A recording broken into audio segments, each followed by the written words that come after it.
Welcome back mga kapatid. Ako nga pala si JL, ang kuya mo sa ministry. Para sa ating verse of the day, Hebrews 11 verse 1. Sabi dito, "No, faith is the substance of things hoped for, the evidence of things not seen." Mga kapatid, magpatuloy tayo sa ating pananampalataya sa ating Diyos sapagkat ito ang pundasyon ng ating relasyon sa Kanya. Pagkatiwalaan natin siya. Siya na may hawak ng ating pag-asa at mga pangarap sa kanyang mga kamay.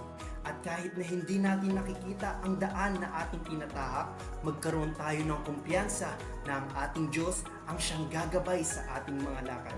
Kaya nga, kahit na sa mga oras na walang katiyakan, gawin nating angkla ang pananampalataya sapagkat alam natin na ang pangako ng Diyos sa atin ay sigurado.